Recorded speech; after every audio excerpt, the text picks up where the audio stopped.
Kenapa Al-Quran disebut sebagai mukjizat? Sampai kita harus mempelajarinya, harus membacanya.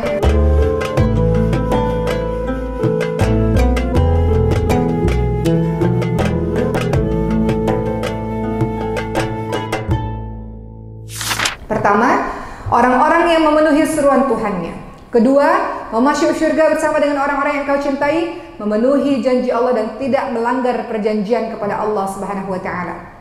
Kemudian yang ketiga, tadi dikatakan menghubungkan apa-apa yang Allah perintahkan supaya dihubungkan, ya.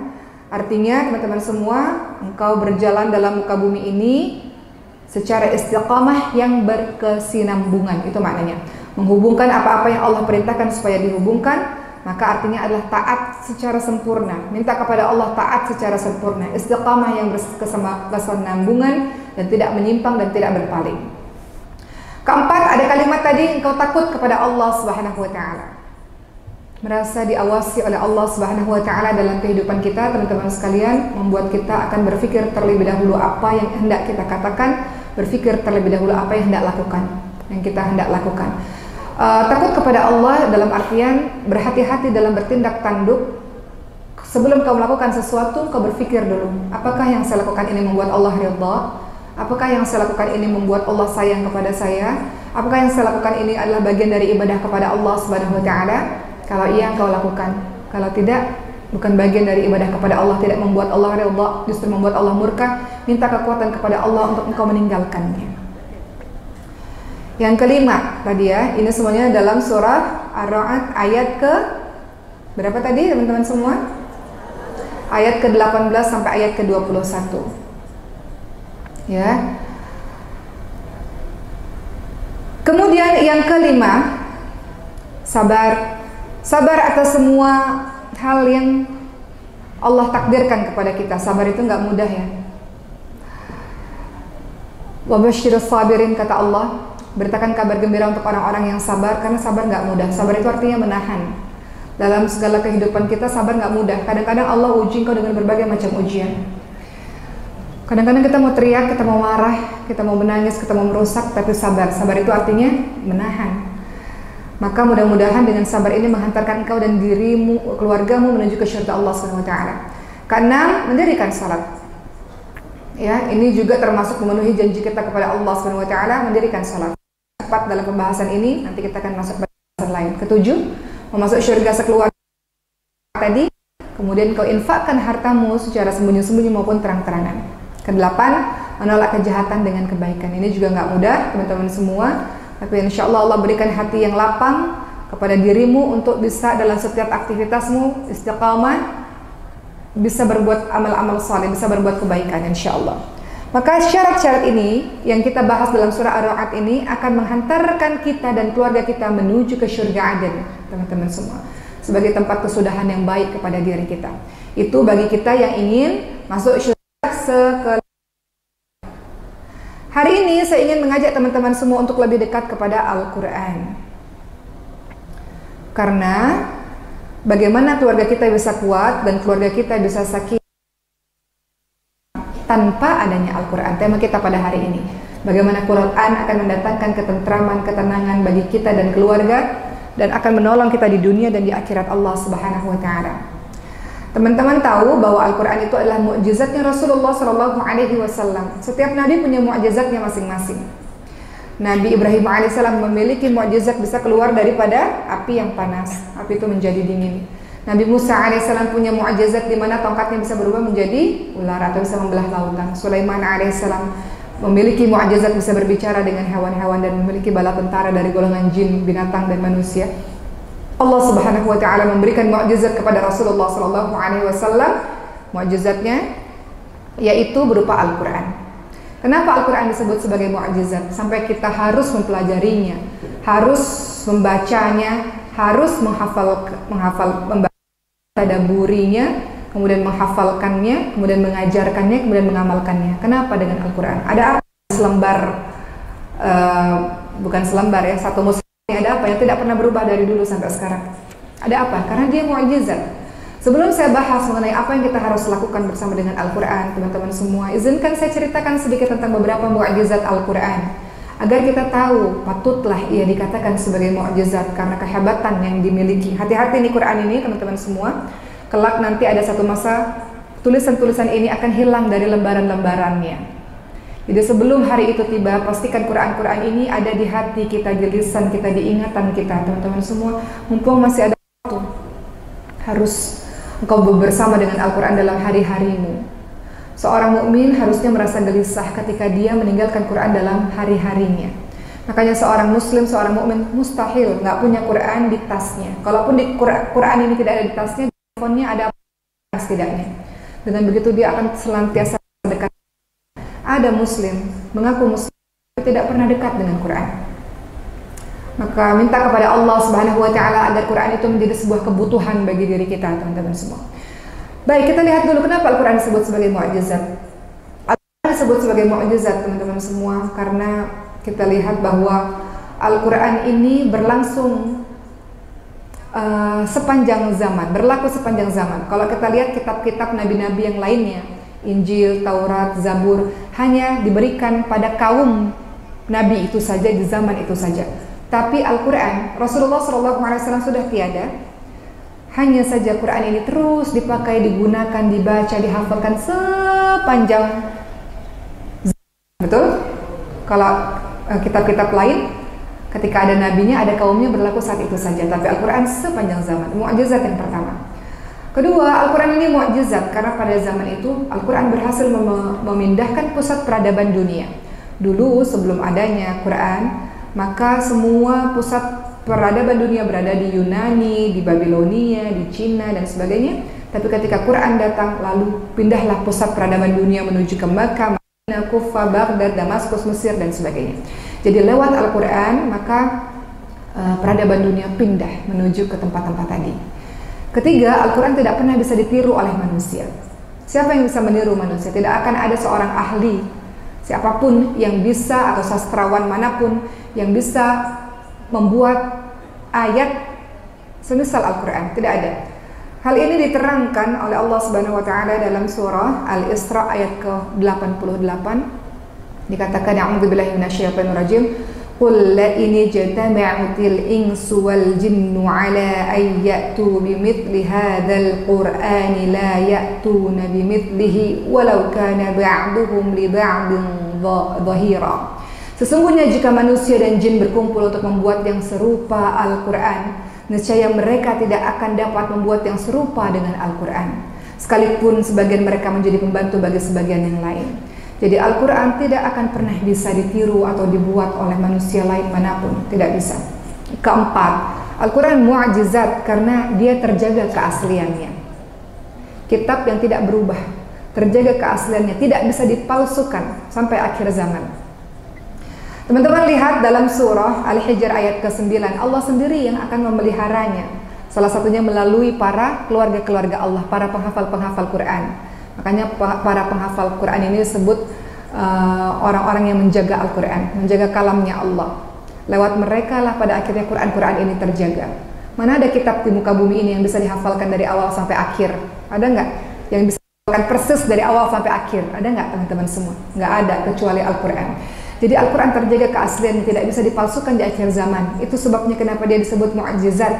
Maka Allah Subhanahu wa taala berfirman dalam surah Al-Hijr ayat ke-9, "Inna nahnu nazzalna dzikra wa inna lahu lahafizun." Sesungguhnya kamilah yang menurunkan Al-Quran, kata Allah, dan sesungguhnya kamilah yang benar-benar memeliharanya. Allah yang menjaga Al-Quran. Al-Quran terjaga keasliannya, tidak akan pernah bisa dipalsukan oleh siapapun.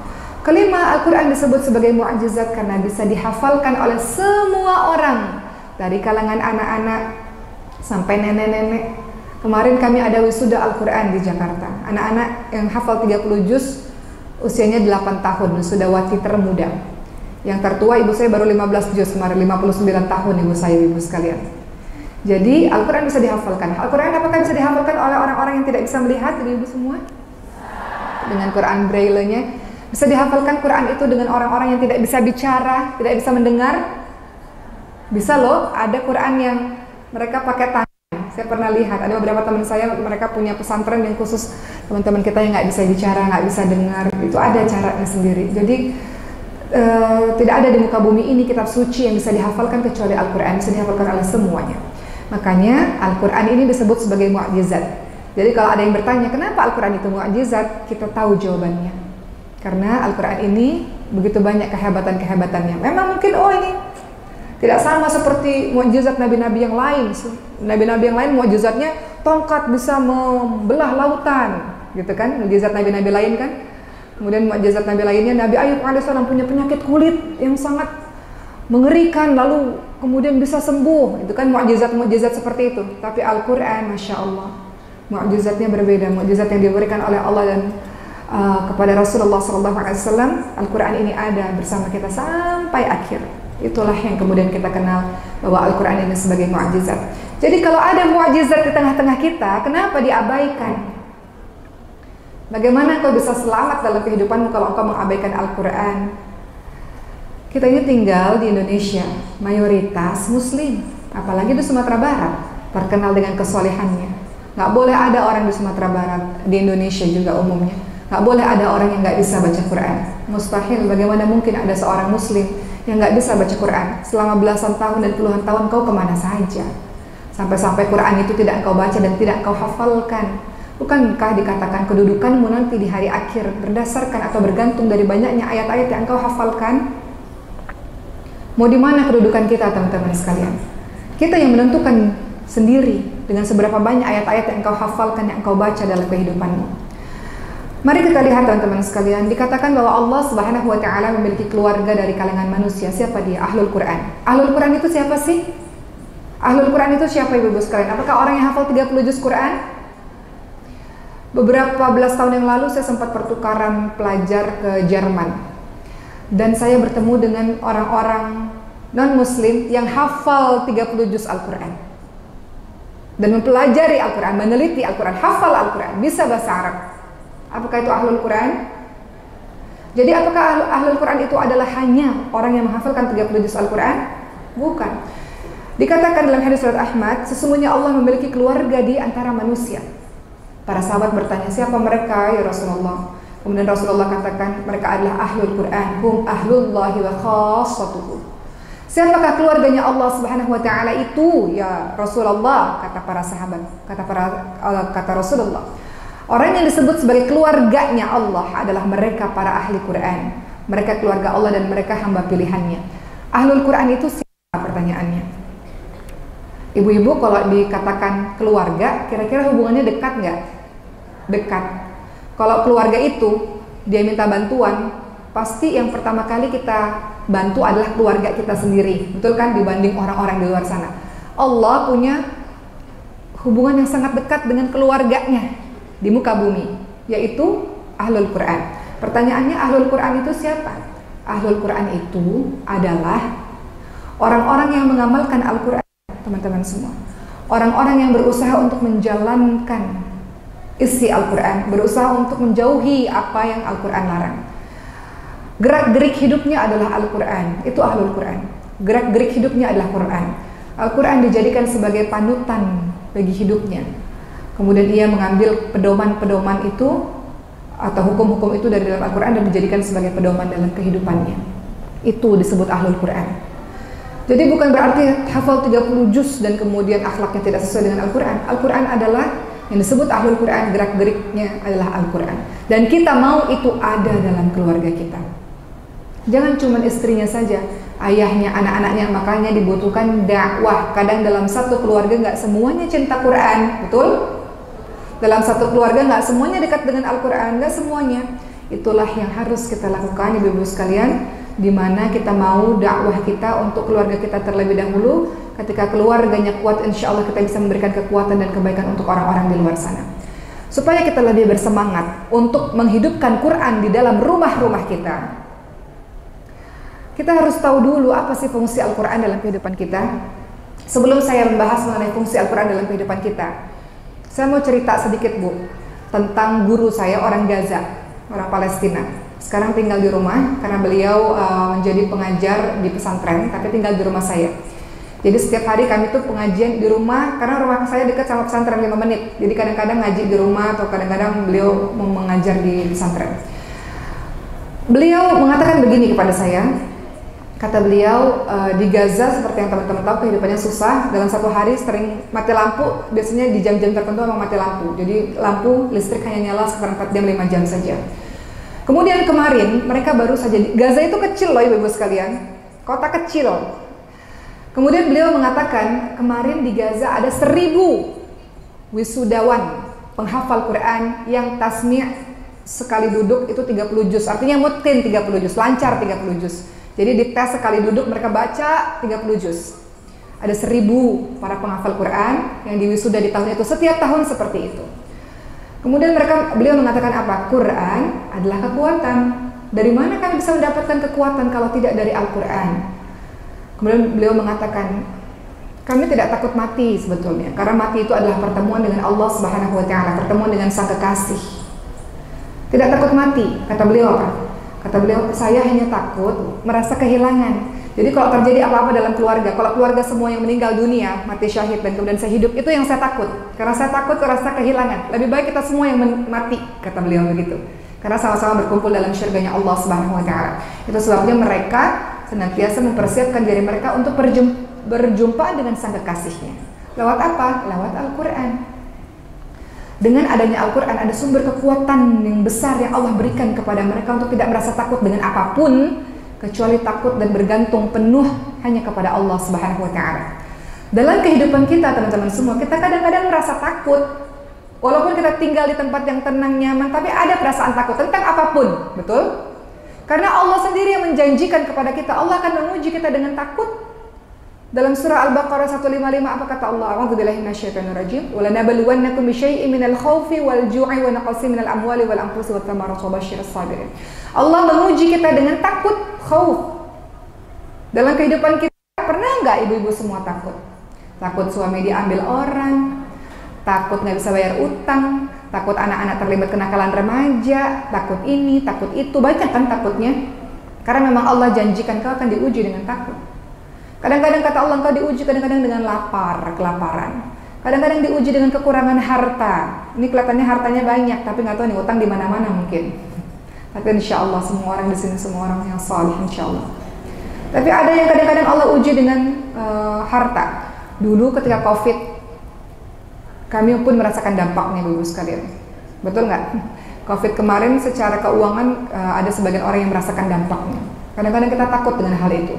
Takut kekurangan jiwa, ada orang-orang yang kita cintai dipanggil oleh Allah terlebih dahulu. Kita takut dengan kematian, takut ibu kita pergi, takut ayah kita pergi. Kemarin waktu itu saya takut. Saya minta pada Allah, ya Allah tolong ya Allah, saya mau berbakti lebih lama, tolong ya Allah tolong. Waktu dokter mengatakan susah ini, udah pakai ventilator 11 hari di ICU. Susah, mau dibolongi lehernya, tracheostomi kata dokter. Dan kamu berdoa saja kepada Allah, banyak keajaiban ketika kita berdoa kepada Allah Subhanahu wa Ta'ala. Jadi saya takut mendapati kenyataan bahwa ibu saya nantinya tidak bertahan dan kembali kepada Allah, takut. Normal manusia. Kata Allah Subhanahu wa Ta'ala, kau akan kami uji dengan kekurangan jiwa. Kadang-kadang orang yang kau cintai meninggal terlebih dahulu.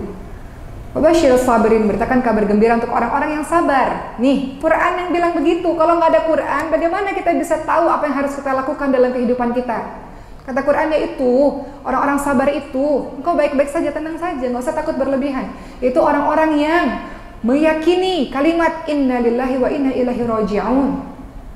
Hartamu, anak-anakmu, ibumu, semuanya, bahkan dirimu bukan punya dirimu, semuanya punya Allah Subhanahu wa Ta'ala. Jadi kalau pemiliknya sudah mau ambil, ya sudah, kan bukan punyamu. Kenapa engkau harus marah? Engkau marah karena engkau beranggapan bahwa itu milikmu. Milikmu yang diambil itu bukan milikmu, itu titipan yang Allah berikan kepada dirimu. Kalimat inna lillahi wa inna ilaihi raji'un menyadarkan kita bahwa semuanya bukan punya kita. Jadi sewaktu-waktu Allah ambil, silakan ya Allah. Hanya saja berikan aku pundak yang kuat untuk bisa menjalaninya. Kalau nggak ada Quran, nggak mungkin kita ngerti konsep begini teman-teman semua. Betul nggak? Ya, jadi Al-Quran dalam kehidupan kita, ya, menjadi penguat bagi diri kita. Sebagaimana teman-teman Gaza tadi, teman-teman Gaza. Kalau nggak ada Quran, kekuatannya dapat dari mana? Keyakinannya dapat dari mana? Semangatnya dapat dari mana? Kehidupan ini kita bisa jalani dengan baik. Kenapa? Karena ada semangat. Semangatnya dari mana kalau nggak dari Al-Quran? Al-Quran itu asyifa, dia itu obat. Kadang-kadang dalam kehidupan kita, ini ayat favorit saya Ibu sekalian, yang selalu dan selalu dalam setiap kajian saya selalu katakan ini, karena ini yang menjadi penguat bagi saya. Kata Allah, boleh jadi apa yang kamu tidak suka, itulah yang terbaik untuk kamu. Gak mungkin kita meninggalkan Al-Quran, gak mungkin anak-anak kita dari kecil gak baca Quran, gak mungkin. Gambaran dari kubur adalah, kubur bisa luas, bisa sempit, kubur bisa terang dan bisa gelap. Salah satu yang menerangi kuburmu, yang menolong kuburmu dan hari akhir adalah Al-Quran.